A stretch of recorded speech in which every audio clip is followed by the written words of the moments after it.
Hey, what's up? This is Jonathan Carpenter of the Contortionist, and you're watching The Age of Metal.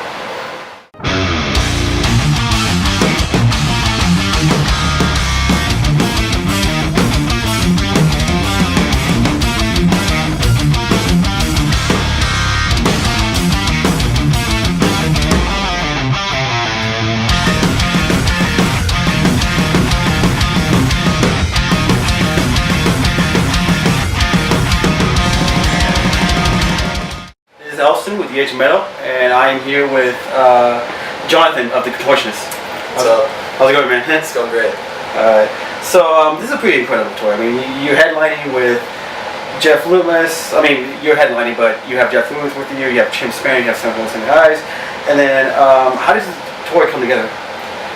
It's something that we were, discussing what we're going to do for our headliner, and there was a few options, and we were told that Chim Span was trying to come overseas, and was looking for the right opportunity, and of course when doing something like that, it's very expensive to get over here. So there was a lot of questions of whether or not we could afford to bring him over here and make it worthwhile and everything. So it was something that we felt once we heard these different prospects for the tour, we were really stoked on it and thought it was amazing. So once we heard about it, we were like, yes, let's do that.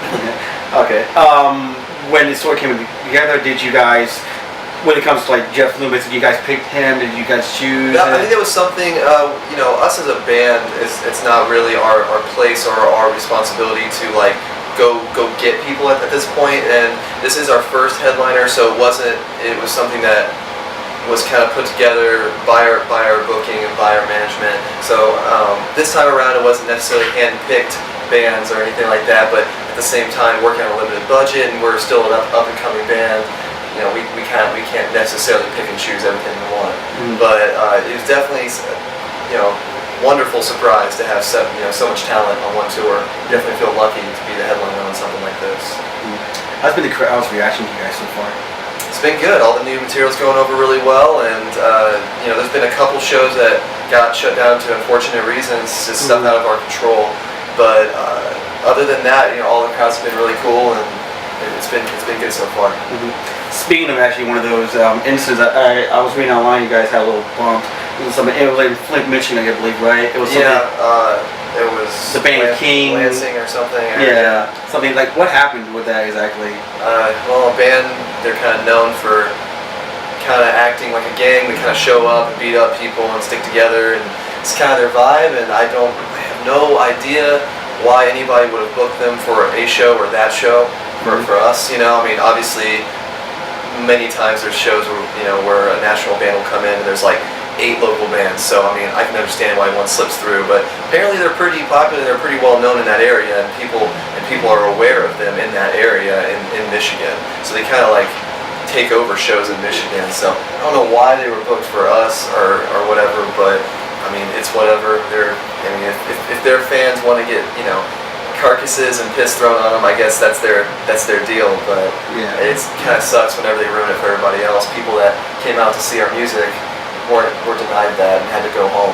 Some people drove 5 or 6 hours, and because they're immature and childish and did that, the show was shut down. So it's unfortunate. You guys coming from Indianapolis, how's the music scene over there?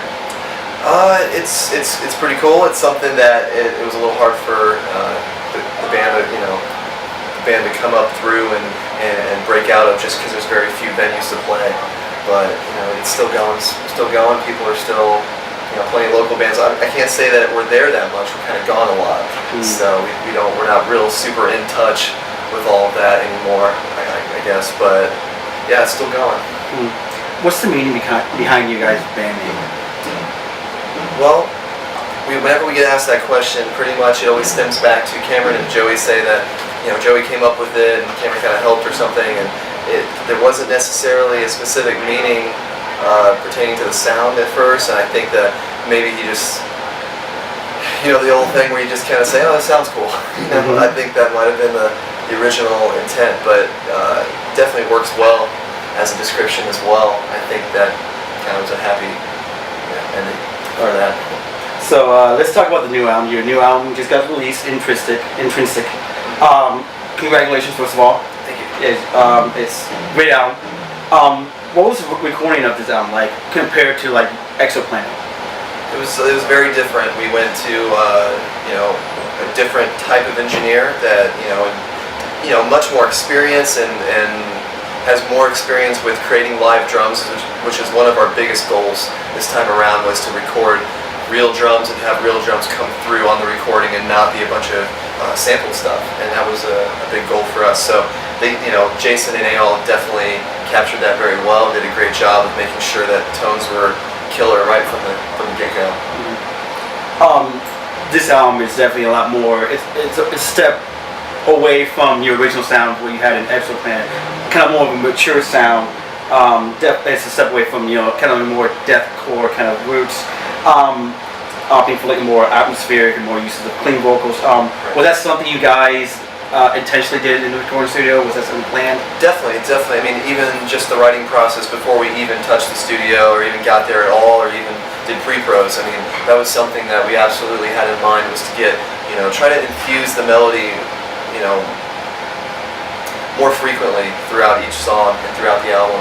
And even when something's heavy, it doesn't necessarily mean that it has to be all voitive. I mean, there's lots of heavy parts that don't necessarily have any melody to them, but I think we've kind of found a balance now where there are heavy parts that do have melody as well.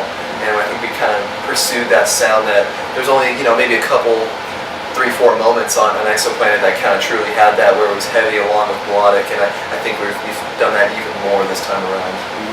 Do you guys feel that with this new sound you had, with this new album, that you lost a few fans? I mean... Yeah, I mean, that's probably pretty much inevitable in any case, unless a band literally stays the same and kind of writes the same songs and just rearranges them. I think it's going to happen.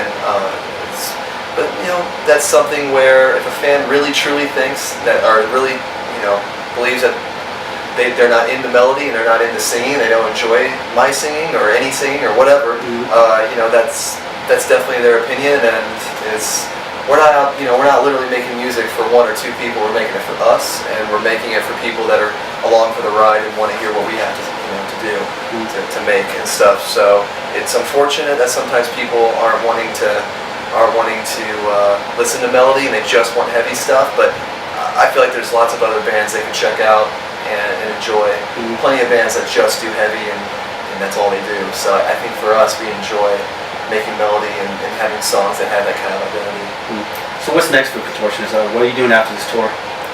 After this headliner tour, we have 6 dates on Summer Slaughter Tour, which we are, so stoked on. It's, a really great opportunity. It was a tour that we were trying to get on originally and weren't able to, so, maybe next year. But for now, 6 dates. I mean, we're happy to do those.